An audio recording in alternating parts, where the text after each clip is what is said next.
Äffel kommt nicht. Es hat gesagt, Eubachel langt auch. Ich geh auch noch, Ja, warum?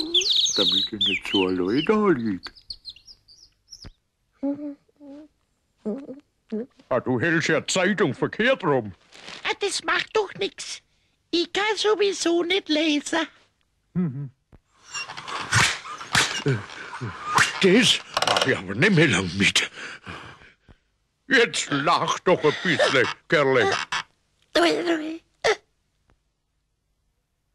Hui, hast Luxemburg verwischt. Ja, wo fliegen wir denn da? Das ist doch von rechts nach links. Oh, schön. Da war ich noch nicht.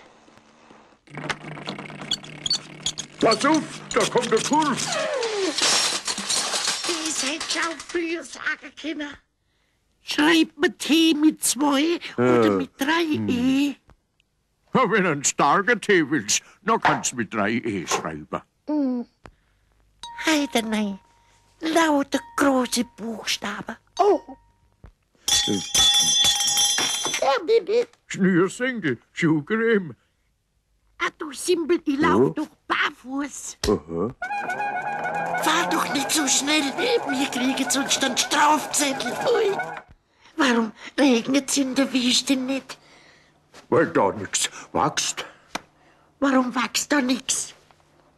Weil's nicht regnet. Gell, Irren ist menschlich.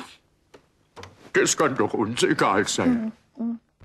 Warum hast du den in den Bottich gestellt? Da kann er im Sommer nicht davonlaufen. Mach doch Bremse auf, da geht's besser.